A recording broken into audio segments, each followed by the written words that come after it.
You're listening to the Peer-to-Peer Academy podcast. I'm your host, Dr. Nick Bruns. During each episode, we'll draw back the curtain on in-depth medical conversations directly from your peers, the kind you won't hear in the clinic or at the podium. It's ophthalmology and optometry unplugged. Let's get it. Thanks to our sponsors, RxSight, Star Surgical, and Lensar. Because of their support, we're able to bring educational content and discussions like this to you. I'm Nick Bruns, your host, and I'm passionate about sharing the latest insights in ophthalmology.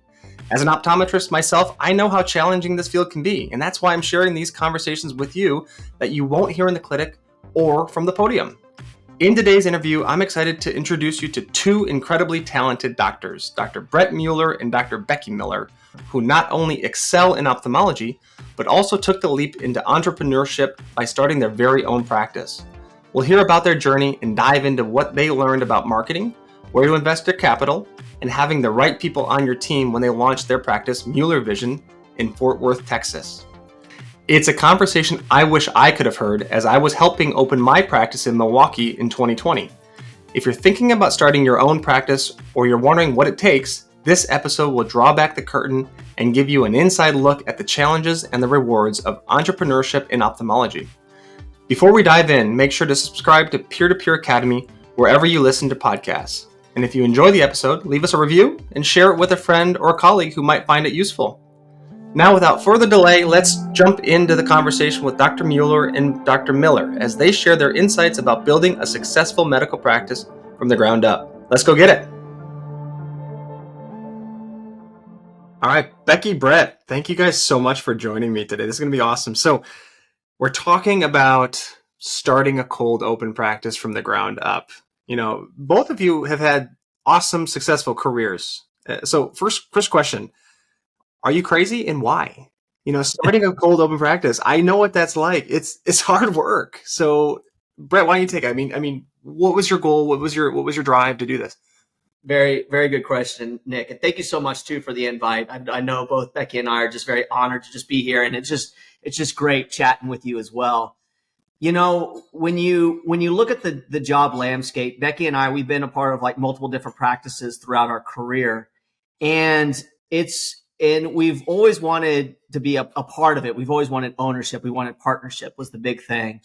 And when you look at what has happened, especially like for our generation, the younger docs, is that it's been challenging to be able to get a buy-in that at least makes sense to us. And the big issue, the big culprit of that, I think, is private equity. Private equity has really changed the game in terms of what people think the value of their practice is at.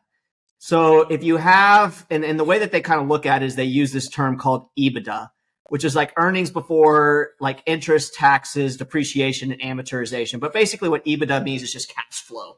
What's the cash that's in the practice? And then they then tag a multiple associated with that. And like some practices are being valued at like a 10x multiple EBITDA. So you can see very quickly how like it just becomes almost doesn't make sense to be able to buying into these sorts of practices, to being able to do that, because it just becomes way too expensive. And then the other thing too is that, okay, like you help to create this value and now you are having to pay a multiple for that. So that was the big thing is like, I know both Becky and I, we want to be owners. We want to be owners of something. Like we just don't want to be employees. So that was the first kind of like thing that kind of set me off, being like, all right, well, I've tried this before and it's not working. So I really want to, if I'm going to get what I want, I need to start my own practice and be able to do that. And then that's when the fun starts. I know it's anxiety provoking. I went through 3 months of like nightmares of like, okay, me and my kids are going to be on the street. I got like an 8-year-old and a 7-year-old and a 4-year-old at the time. I'm going to be able to feed them. My wife as well. Like, you know, what's going to happen? But then when you get over that kind of initial fear, being like, you know what, like other people have done it. Other people who have done it that maybe not be as talented as you are, but they believe in themselves. So that was the one thing I felt like I was lacking initially, was the belief in myself that I could do it, and probably Becky as well. But then when you get over that and you have that confidence and you get that belief, then it's like, all right, off to the races. And as you start building the story and building this team, there is just armies of people that just start jumping on board like wanting to see you succeed, wanting to see you to be successful. And then you get to like develop your own vision, your own mission statement, your own core values. Like how do you want to operate this thing? And being able, it becomes like an outward manifestation of yourself, which just makes it so much more fun. Like, I mean, I've always loved being an ophthalmologist. I always loved eye care. I love doing eye surgery, but now I get to do it the way that I want. And it's really curtailed to like us and to how we want to do it, which has made it a ton of fun. So I think I saw a picture of you swinging a sign outside of your location, right? Yes. Yes. Yeah. I think, anxiety for sure. I understand that. And you got to start somewhere, but it's an investment in yourself. Becky, what do you have to add to that? Thanks, Nick, again. I love getting to teach with you. I'm a huge fan of your podcast. I love everything you do. So I knew this would be a fun conversation. Everything that Brett said, I think a lot of us have felt in different ways throughout our career. And I think the belief in yourself, it's an interesting one. We know we're generally good at what we do when it comes to clinic and exam lanes, taking care of people. And it's a completely different experience to bet on yourself. And when you think of the biggest bet most of us probably ever made was first day of school. Whether it's med school or optometry school, we all made that conscious choice to bet on ourselves. And that we could really excel and exceed in an area we're passionate about. And every single day I get to wake up and do something I love with people I really respect. And that's been the coolest part of this journey. There's an insane learning curve, right, guys? I mean, we generally learn new things every single day, and that's fun. It's challenging. You're never bored. I'll admit to that. And that's what I wanted. That's what I was looking for. And when Brett called me up and was like, "Hey, I've got this crazy idea," I was like, I love crazy ideas. And I mean, everybody knows Brett Mueller. Everybody knows what he does, his surgical skill and his passion for our profession. And I'm like, this is kind of one of those once in a lifetime opportunities. And that's exactly what it's been. It's been a blast. I'd say we're learning every single day and the journey never ends. Yeah. I say the same thing about Becky too. The first time I met her, I was like kind of nervous. I was like, I get to meet the Becky Mueller. Like, wow. Like I got really super excited. And she actually treated me to dinner. Like I was like, wait, no, I'm supposed to treat you. She's like, no, I got this one. She like told the waitress ahead of time, just put it all on me. And so, it was just a really cool, like as our relationship has kind of started to build from last year. And then now as definitely we've been working together too. It's just been a lot of fun. So how did you guys find each other to begin with then? If you didn't know each other for long term before this big business venture, I mean, you guys you're married. I mean, you're in this together. So how did that happen? How did that start? Yeah. So we had met kind of peripherally probably like several years ago, and we both knew of each other, but just like our paths just never really crossed. But when Becky started getting wind of like what it is that I was doing, and also too, like she had just made a jump into another scenario, another situation too. And so we just connected and we just started talking and just started communicating. And I was like, I want to do this thing. I want to build this practice. And like the practices that do it well, you need a good surgeon and you really need a rock star like optometrist. And those are the practices that just go to the next level. And the ones that do it really well, they've got two surgeons. And so that's why we have two surgeons in our practice that we're doing it too. And so we really, and that was kind of the vision that we were kind of had. And I was like, I need to have somebody like it's going to be my right-hand person that is an optometrist that's really helping me to be able to see patients in the clinic, allowing me to be able to do what I do, what I love doing, which is doing surgery while she's, or while that person's like operating in the clinic, seeing patients and, practicing at the max at their level, allowing me to practice at the max at my level. And so that was kind of the genesis of how we all kind of started. And, it's just kind of morphed into what it is now. I mean, it happened pretty quickly though. Yeah. Yeah. I think you know when you know, like, yeah, that's like how it is. So, well, I think numbers start speaking for themselves too, right? So if you start seeing the business growth, I mean, obviously you're looking at bottom lines. And if you see surgical outcomes improving, I think refractive surgery is such a cool space because it really does show the maximum level of what optometry can do and what ophthalmology can do. I mean, you got the best of the best.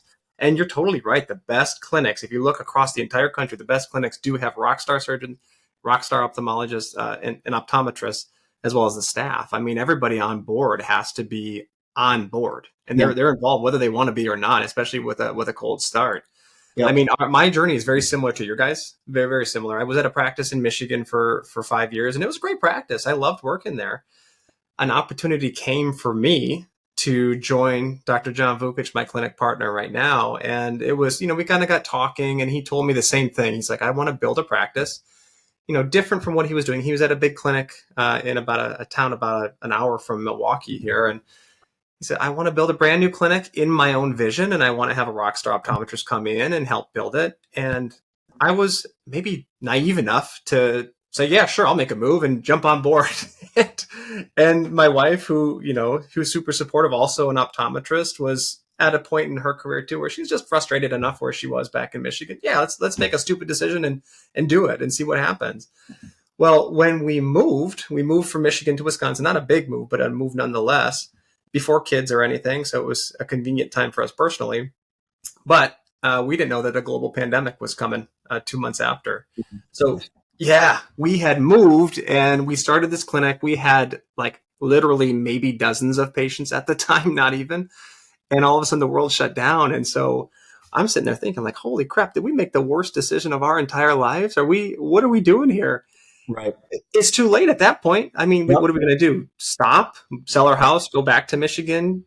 No, we couldn't do that. You have to make it work. And so we were forced to bet on ourselves. And that's how we got going. For us, I mean, COVID was actually kind of a blessing in disguise a little bit because we didn't even have a website at the time. I mean, we had the very, very basic fundamentals. We had a building, we had a clinic that was beautiful, but nobody knew we were there. And so marketing, I was very close, Brett, to getting out on the corner and swinging a sign around just like you were. It was February though, so it was a little colder. Sure. Didn't want to go that far, but I was close. So how do you market your clinic if you're in a place? Because are you both from Fort Worth? You both moved, right? Well, so I spent, so I went to med school and actually did my PhD in Fort Worth. And then I moved away to, residency in Louisville, Kentucky. And then I was down in San Antonio for 3 or 4 years down there. And then I moved back up into this general area. And then Becky, she had to move. So, she was all the way in like a Dallas suburb. So she made the move this summer to be closer to the clinic. So if you don't have a lot of like really close knit ties in the area, how do you market? I mean, how do you start and get people to know who you even are, what you're even doing? Yeah, with no money, no funds or anything like that. It's tricky. That's that one sign. It was kind of like a joke, but I was doing push-ups, so there was like a median lane, and I had a sign that said like great cataract surgeon works here. And I went and started doing push-ups on like the middle lane just to get like attention. I mean, it was like something fun, but I mean, I posted that and that was probably like one of our highest, viewed videos that we actually put out. So really you're just doing it a lot on your own. I mean, I think the one great thing that I did was really invest in our website. And then our SEO, which is our search engine optimization. And I knew I wanted to make sure that everything was in line, from the name to the color scheme, to the logo, to the website, to even how the clinic, like I wanted it all to be like one thing, not like it was all separate, but it's all been very intentional on how I pieced it together. And so very early on, I brought on Glacial, which has been amazing for us and helped to design the website. I think I was integral in like almost every single word on that website. Like I spent like hundreds upon hundreds of hours of designing that, making sure it matched and we were going to rank well with SEO for all the good key search terms and all that stuff too. And so that was doing that and then going and just building relationships with other doctors. One thing that both Becky and I are very keen on is the collaborative care model. Like, we firmly believe that patients get the best care when their primary eye care doc is involved in the care and the surgical care of their patient, because they've been seeing their patients for 20 years, so they know the patient better than we do. And so building those relationships, letting them know, like, hey, like, we want to work together with you. We want to be a practice that's an extension of you. We only do surgical eye care. Like, we don't do glasses and contacts, and we don't even do primary eye care. We are just focused on surgery, and just being that extension for the different optometric practices in the area. And then also too for primary care doctors as well, but just being that practice that just is solely devoted to cataracts, refractive, anterior segment surgery, glaucoma, those sorts of things is like what it is that we were trying to do. So website, and then just going out and just knocking on doors, trying to build relationships. Becky, I don't think I saw you doing push-ups though. So one of you is not pulling your weight. That's good. Maybe we need to run that back. Maybe let's do that like a quarterly push and come up with something funny. We've got a really cool.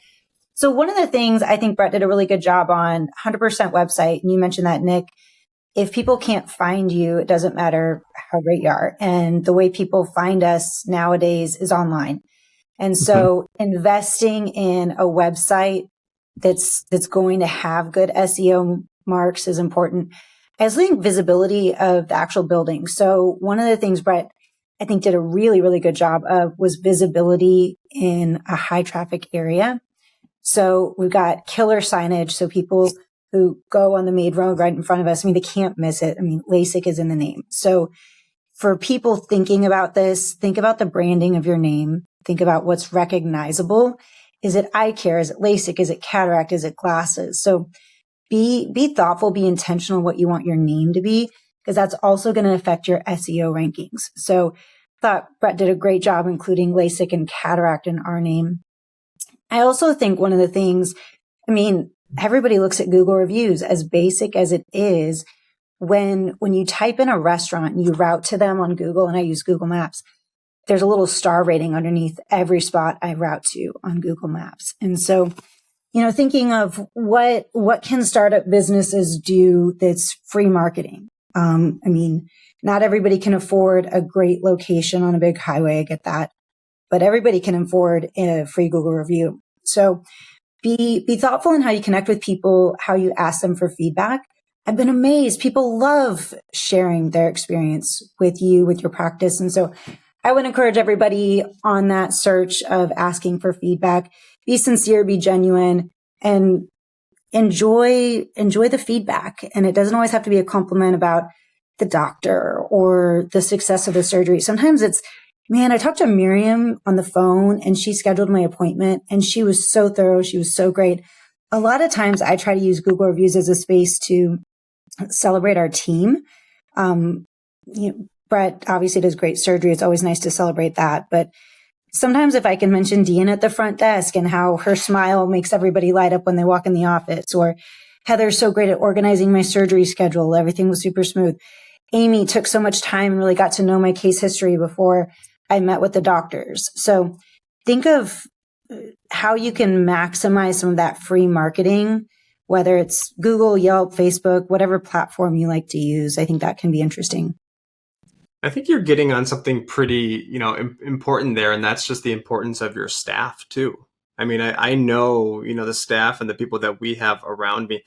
If I'm going to have a positive or negative review, almost always it comes from the people before or after me. Mostly, I hope at least. I feel like we do good surgery. I feel like we do good care in clinic, and I'm confident in that.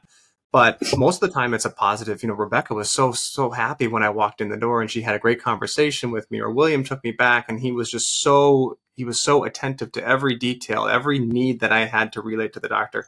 The Google reviews, I think, are so important. And a lot of times that comes from the people that you have around you.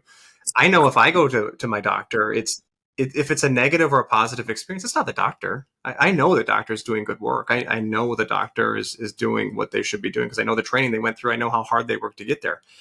It's the people up front that really drive an experience. And I think, especially when you're building a practice from the ground up, the people you have around you start with a really, really small circle. You're not hiring like 30 people all at once. You're hiring one or two. and then you can grow from there as the business grows. So picking and choosing those people, how did you guys do it? I mean, how did you find the people that you wanted to bring in to help start this journey? Yeah, we got a pretty cool elite team with us right now. I mean, if you map out how every single patient can interact with you in your practice, you have to make sure that everything in every single touch point, and there's 9 of them, is like of the utmost, like the patients are getting the best experience in every single one of those different interactions that you're having. So a big part of that, I was talking about the importance of having a really good optometrist, having a really good surgeon, but you really need to have also a really good like office manager type person. Mm-hmm. And so, so there's that component of it too. And then the other one is also Deanna, that is my wife. And so she's been with me starting this thing like from the absolute ground level. And my wife, she's a PA by training. So, eventually I want to train her to be like an ophthalmic PA and train her in that capacity. But right now she operates in like so many different responsibilities. She wears so many hats for the practice and does like a really good job. Like she's front desk, but she's also doing insurance stuff. She's doing insurance verification. She's also making sure everything else is like kind of like going along really well. So that's been very, very good. And she's just so good at the front desk. Like when somebody's coming in, she's smiling. She knows their name. She's interacting with, because she's been in that world. I mean, she knows how to do it, and she enjoys being able to do all that.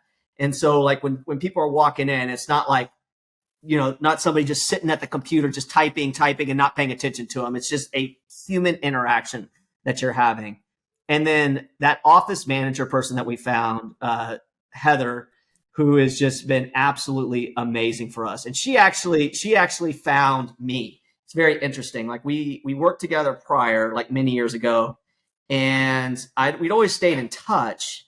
And, as I was like asking her, I was like, hey, like I'm starting my practice. Like I'm looking to hire like a tech. Do you know anybody? And she's like, well, are you interested in an office manager? I was like, well, yeah, eventually, but not yet.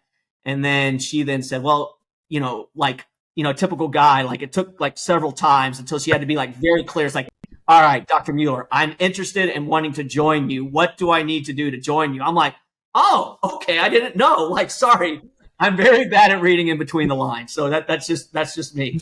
And so brought her on. And I would say, especially like going on now, I mean, if you can find that person that wants to like ride or die next to you, that wants to make sure that this practice is like treats it like their own, which is what she does, it just makes a world of a difference. I mean, it's like she gets there before I get there, and she leaves after I leave. Like that's the level of commitment that she has, which is just absolutely amazing. I mean, I still have small kids, and I get to take them to school, and I get to show up, and like a patient's ready for me when I walk in. And as a startup, like we just started, and it's because of her, which is just absolutely amazing, what she has done for us. So that was kind of like our kind of like core team that we had and that we kind of started with. So I think I met Deanna and Heather last year at we were at the EVO ICL Summit in Dallas. Becky and I did. You've got great people. It's awesome, and you don't find those people anywhere. You don't. You got lucky. You got very lucky. Very lucky. I got very, and I think though that's very important as doctors are going around, and even when you're working at other places or other jobs, like you want to be that person that people want to join. You want to be that person that's nice to work with. Like you want to be not only a good doctor, but also a good leader and somebody that other people like working around. You don't want to be like, oh my God, here comes that doctor. Like they're such full of drama. Like, oh, they always throw this fit. They do this and that. No, you want to be the good one. You want to be the fun one. You want to be like people enjoy coming and working with you. And when you are that, those little worlds, those tech worlds, those manager worlds, they're also very small and they all talk and chat. And so if they know that there's a possibility that they could work with one doctor who's like really cool to work with and really a lot of fun, but also gets a lot of stuff done, they're going to jump at it. So that's culture. I mean, that's what you're building. When you're building a practice, it's not just the walls, it's not just the procedures, it's the staff and the culture. And that's all a part of it. That's hard to do. I mean, it's really hard to cultivate a culture. And you don't get it right the first time always. I mean, our staff, I'm super proud of our staff, but I'll be honest, we haven't had the same group of people for the 5 years that we've been in business.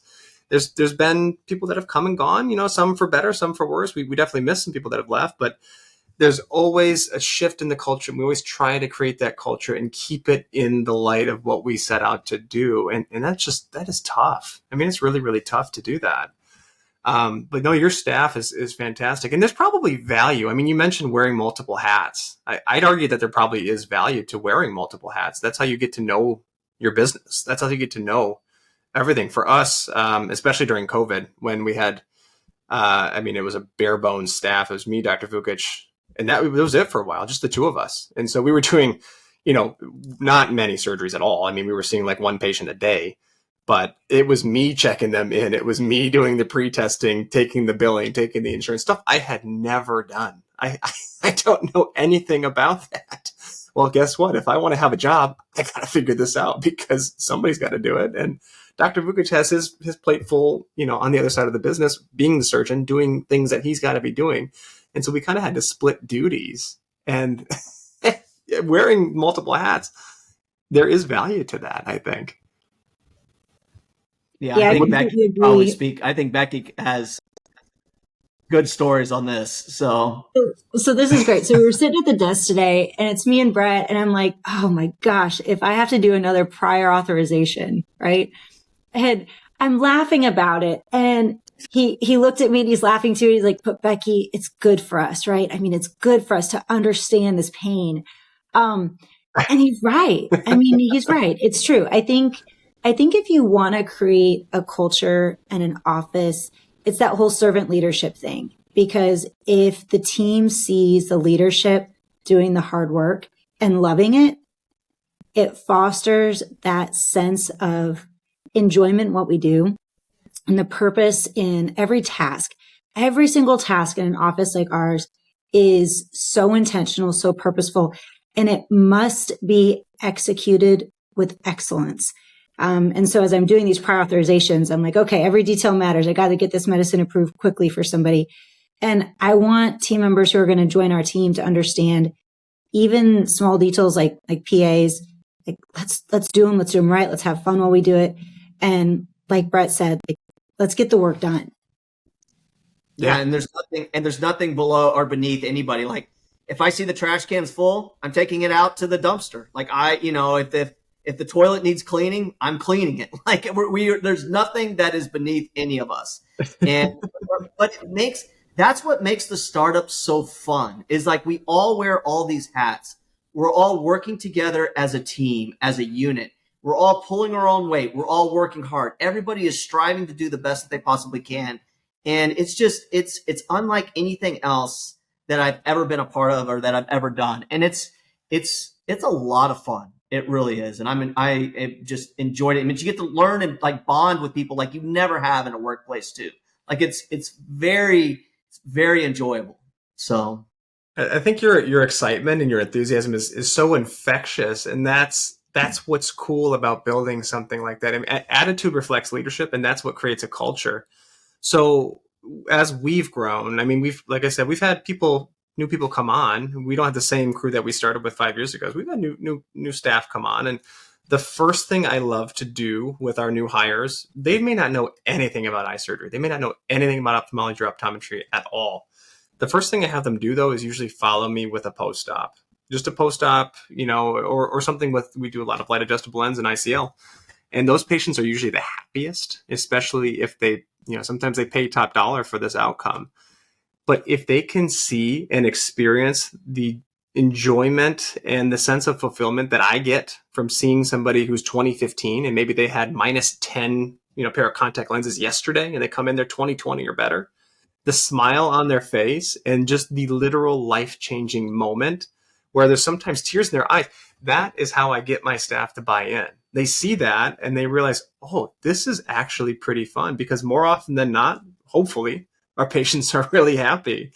And occasionally they're not. Every once in a while we get somebody who's not so happy, but most of the time they're very, very happy. And if I can get them to see how excited I get about it, and if I can get them to see how excited the patient is about that and the patient's family, grandma couldn't see to drive and now she gets her license back because she can see everything. That is so life-changing. And to see that and experience it firsthand is just so awesome. And I think that's how we can keep our staff excited about it. And we always try to do that. So yeah. So we talked about a little bit, marketing. Besides, the website, I think the website is incredibly important. We've put a lot of effort into ours. We do a lot of video productions too for ours. We do a lot of interviews. So myself, Dr. Vukic, talking to the camera in our own voice, in our own language, so patients can kind of get to know us, at least hopefully have the feeling that they know us before they come in. How else do you guys market? Do you guys do any radio, any TV, anything like that? Or is that something that you're kind of waiting on doing?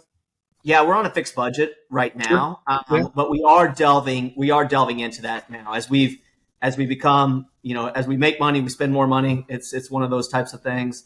But the big three, I think, to start off with: website, building relationships with other providers and other doctors, and then also the Google reviews. Like that's kind of like the low hanging fruit. Beyond that, we've started like getting more into social media. So with like Facebook and then with Instagram, and then we're starting to get into TikTok.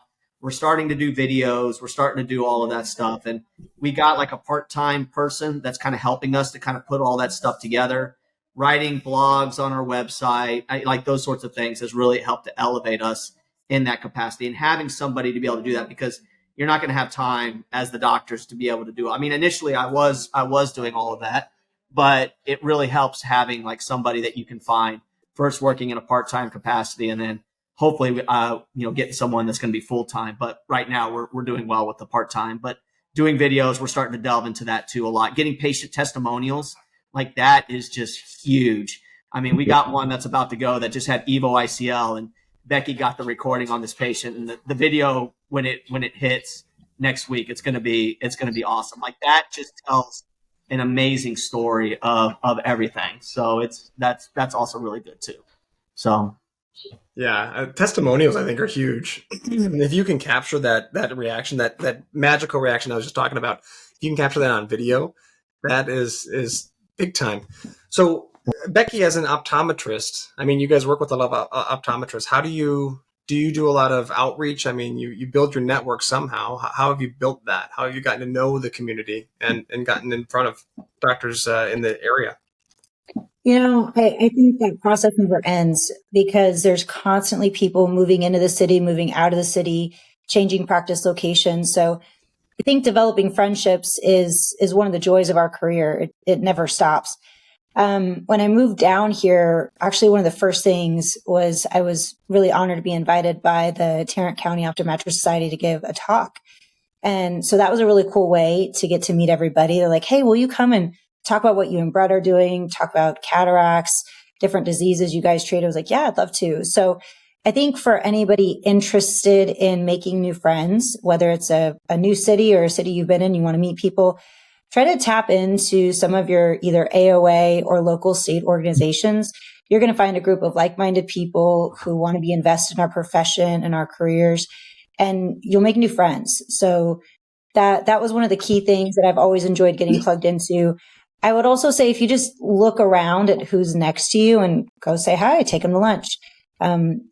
It's not always about, to me, building a referral network. It's just about developing relationships. And maybe there's something I realize we got in common. Oh my gosh, we both have crazy 3-year-old boys. Like, how are you surviving? Let's do a play date on Saturday. And, it's a small world and life is very circular in so many ways. So those have been fun connections for us to make. It's not anything fancy. It's just meeting people, going out and saying hi. Yeah, there's no secret sauce. I mean, I think building a referral network happens naturally. You're totally right. Building a network personally, everybody in eye care, especially if you're opening a practice, you're naturally going to be a little bit extroverted. I think you have to be. Otherwise, you're never, it's not going to work.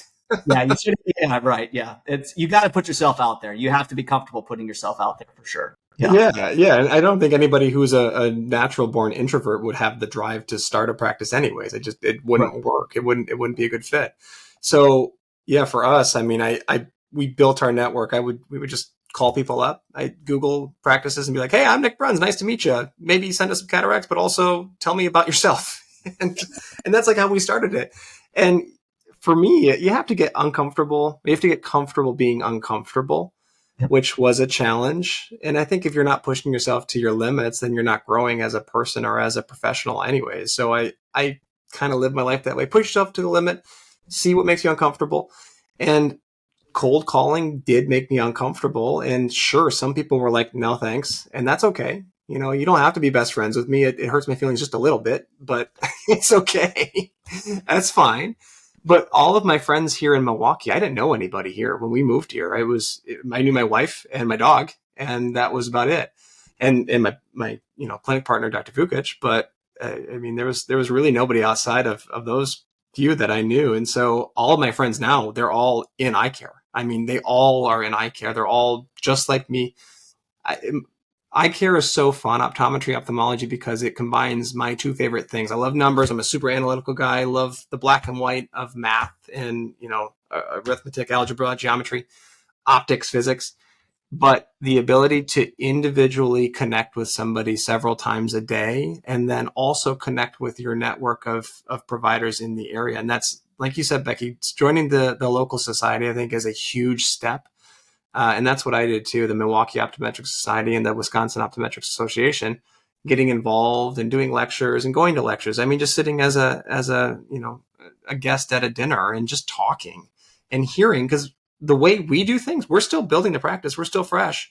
There are things that we're doing that probably are not the most efficient, and they're probably not the best. And so we are constantly, at least I am constantly listening to how other people are building their practices and what do they need, because let's say it's a primary care setting. They need surgeons, they need cataract referrals, and there's that opportunity to connect on a professional level too.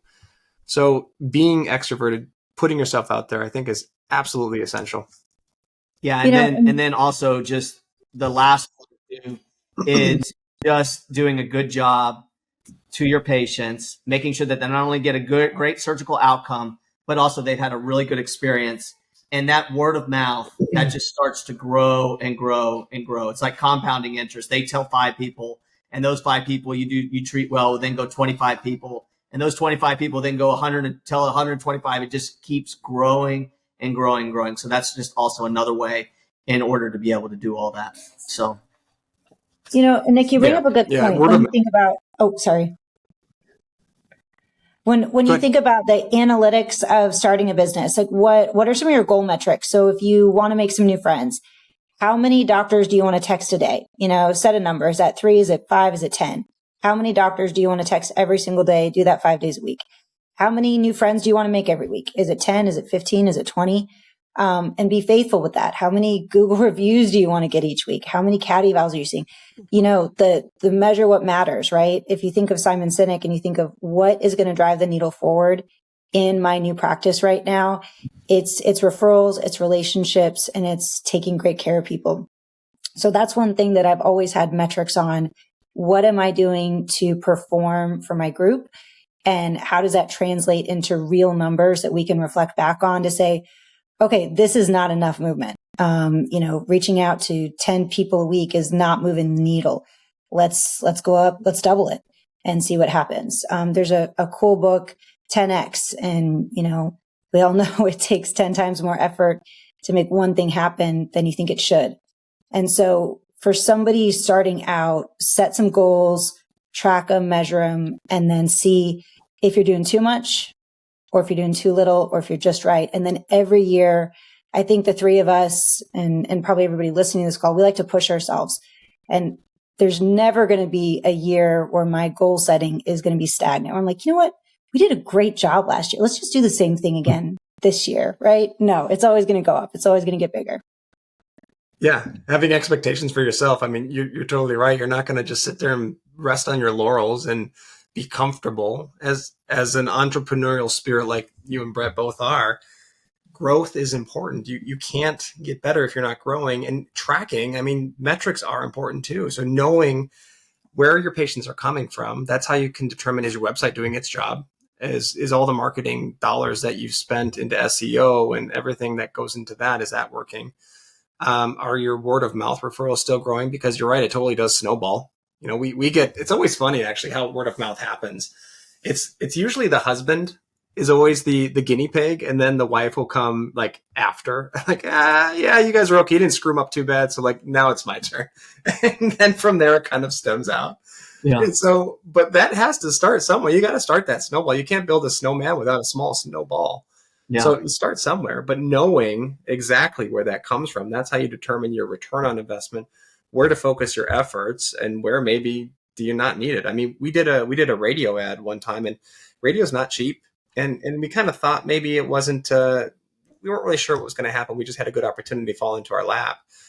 And it was really hard to track, and we don't think it did that well. So we, decided maybe not to go that route, and we focused our dollars more onto SEO with Google, and we do Google ads now. That's a lot of what we do. We also do a spot on a local morning news show once a month, which actually surprisingly has been amazing. We've gotten plenty of people. It's kind of like Good Morning America, but local here. They just do a little 5-minute spot, and we feed them questions to ask us. And talking about the technologies that we work with that are relatively new nationally, but especially in Milwaukee. Everything is slow to get to the Midwest. So in Milwaukee, the light adjustable lens is still very, very new, and ICL is still very, very new. And so we get to talk about that. And that has really, it's actually pretty affordable for us. And it has driven, I mean, if we get one patient out of that, it more than pays for it. But we've had several patients out of that. And then we do educational events too. Do you guys do educational events for the local optometrists or things like that? Yeah, that's a big pillar for us. We want to make sure that we're providing value to our community. And so we enjoy doing continuing education events, whether it's a live in person or virtual. So we try to meet doctors where they want to go. And we love coming up with unique topics. So AI is a big part of our world and our field. And so we love talking about some of those innovative technologies and how our group has incorporated them into what we do. So I think CEs are really valuable, and I think having interesting topics. I don't know how many people line up for a cataract talk if it's kind of a traditional cataract talk, right? I think we have to be on the cutting edge, talking about the benefits. One of the things I love showcasing in CEs are outcomes analysis. And the first time I posed this idea, surgeons were like, what do you want to talk about? Like how close we are in spherical equivalent to the intended target? I was like, yeah, I really do. Like, that's kind of weird math. And I'm like, remember, like you, Nick, doctors, optometrists, ophthalmologists, we're analytical people. We like the numbers. And I think we should hold ourselves accountable. And I want any doctor who's trusting us with referrals to know, whoa, these people track their outcomes. They're looking at that. I know my patients are going to be getting the best care. And over time, they're going to make modifications to get better and better and better. Yeah. Nick, I got a question for you. Are you guys, what program are you guys using to track all of your data that you're getting in? Spreadsheet, me. It's just old-fashioned Excel.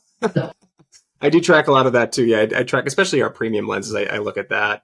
That's awesome. When we do, LensR, we do is a big part of our practice doing femtosecond laser assisted cataract surgery. So I track that, the LAL, the EVO ICL outcomes, old fashioned. How do you guys do it? I'm sure there's a better way.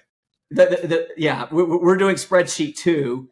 The best way of doing it is getting like a CRM platform, which is like a customer relationship management software that actually helps to integrate. Like if you want to track, okay, your leads, okay, I'm spending this X amount of dollar on this type of marketing strategy. What was my rate of return on that? And tracking that like month over month over month. And I would say the one thing that you hit on very, very well is that if you're going to market, it's very important to track the data, because if not, you have no idea if it's working or not. And so it's just like throwing money to the wind and you don't know if it's going to work or not. So like, you have to be very intentional. Okay, if we're going to market, how are we going to track this, and how are we going to know that's working? If you don't have the mechanism to track it, then you shouldn't spend the money on marketing, because you're just going to waste your time. So that's just very important. Yeah, great. That's a great point. It's hard to track that sometimes, but if there is, I mean, like I said, the spreadsheet is a way of doing it. It may as well be pen and paper. It's not effective all the time, and I'm sure I'm missing points. I'm positive I'm missing data points. but it's better than nothing.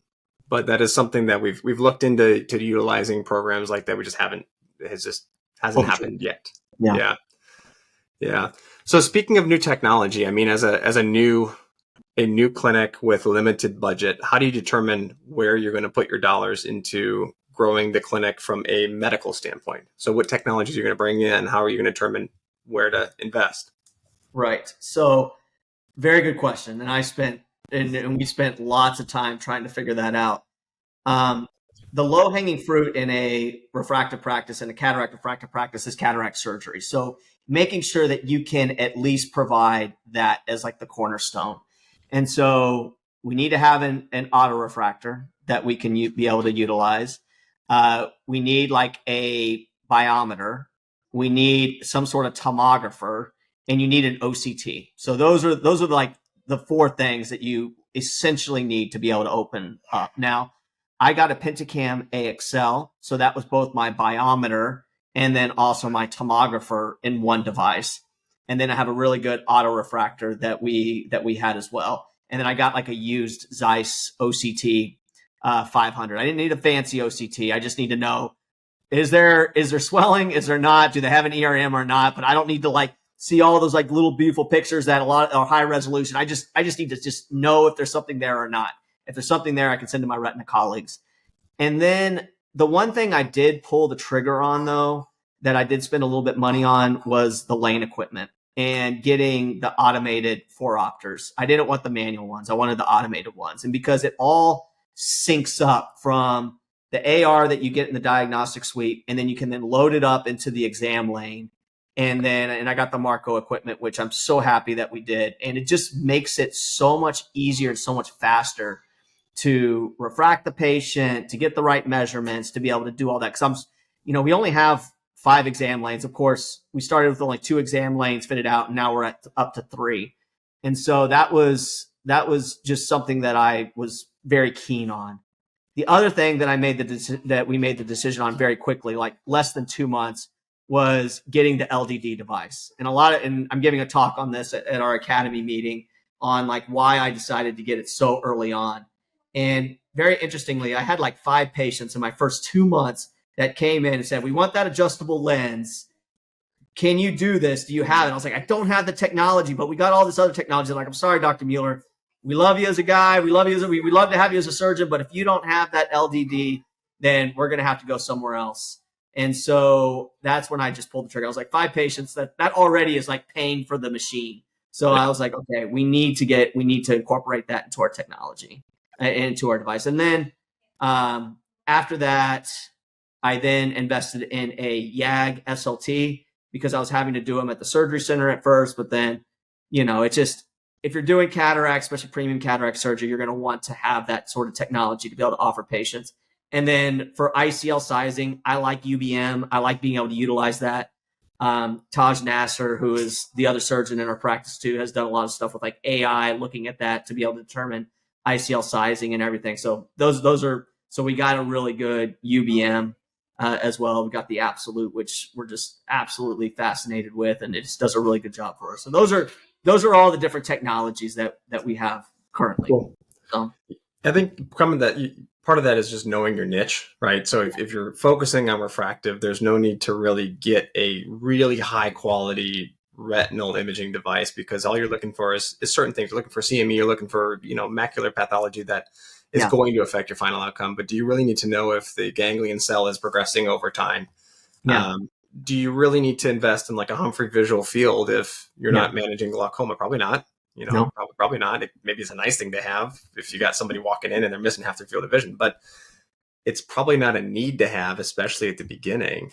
Right. But knowing your niche, I mean, the LDD, that is an investment. It's not a small chunk of change to get that thing. But if you're doing premium lenses, that's an out of pocket anyways.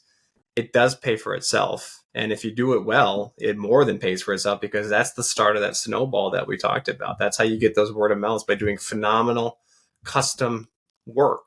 And that's part of it. So that technology, I think, it's not really new anymore. It's almost like if you don't really have it, you're falling behind, and you did there. I mean, that's exactly what happened. You fell behind just for those 2 patients. Yep.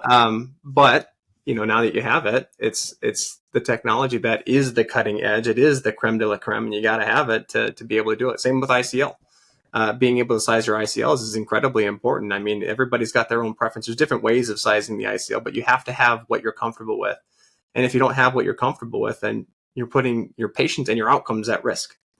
Yeah. And so investing in what is important to what the practice image is, you just have to. It's a part of it. It's a part of it, but it pays off. And then also just looking for used equipment. Like the Pentacam AXL we got was refurbished. So we got it for half the price. And being able to find that, like I have a buddy of mine, he just opened up his practice. We have an A scan that we got because, initially we didn't have a biometer that we started with. So the Pentacam AXL is a little bit weak on getting through those denser type cataracts. So we had an A scan. But now that we have our UBM, we don't need that anymore. And we have a biometer as well. We got the Argo. And that's been doing very well for us. So I'm giving it to him. I'm like, hey, here's the A scan. And then when you upgrade and you don't need it anymore, pass it on to somebody else that needs this thing. So like there's lots of different ways that you can get used equipment, refurbished equipment, and do this not at a high dollar amount. Because the max loan that I had was like, $550,000. So you start out with that. And from that, I built everything. I mean, I invested my, some capital and all that stuff too of my own. But, I was essentially able to get it with all of that, with the build out as well. So. Gotcha.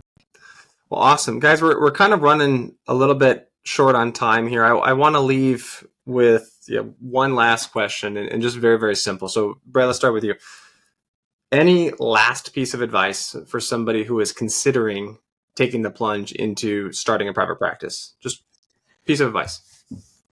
I think that the belief in yourself that you can do it. I think that we are in a time right now where there is going to be so many eye problems, so many eye conditions, so many surgeries that need to be done. And we are so very fortunate to be in the field that we're in because we can still be business owners. We can still be entrepreneurs. We still can do that. And we don't need to rely on bigger practices. We don't need to rely on PE. We don't need to do it. We can do it on our own. It's possible. And it is not as hard as you think. Like you can actually do it, but you just got to believe in yourself. Take the leap, and it can be done. And there's people out there to help. I mean, you could reach out to me. You could reach out. I know, Nick, you would help out people. You reach out to Becky. Like there's so much help out there. It's unbelievable. And we're smart enough to do it too. Like we're the top of the top. We're doctors. Like we're doctors for a reason. So if other people can start businesses and do it and be successful, we sure heck can too. So there are people much dumber than us, probably way dumber. Way dumber. Yes. Absolutely. Take that as a compliment. Thank you so much. Becky, what about you? Any last piece of advice? Take a chance. It's a good bet. And at the end of the day, it'll be a great ride. Make a plan. Actually spend some time writing out a business plan, pro forma. What metrics do you need to meet every month to make this happen? Because starting a business is not just putting your own family on the line. I mean, we're responsible for our team members' families. So we want to make sure that that's a success. So like you would with anything in life, have a plan, work the plan, and have fun along the way. I mean, we get one shot at this life. So take those chances, enjoy it. It's a good ride. Nick, I got one more thing I got to add. This is really important. So when I was like searching for bank loans, you got small business loans that you can look at. I went with Bank of America, but there's, Wells Fargo has them too.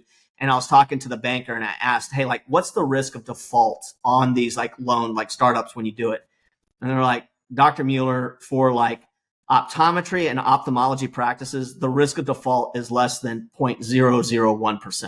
I was like, is that real? They're like, yes, it's real. Wow. So like you guys, and they're like, I don't know why more people don't do it.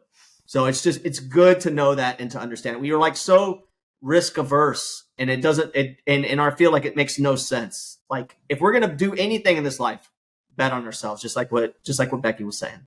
So love it. Thank you guys so much. This was awesome. Appreciate all the insights and everything.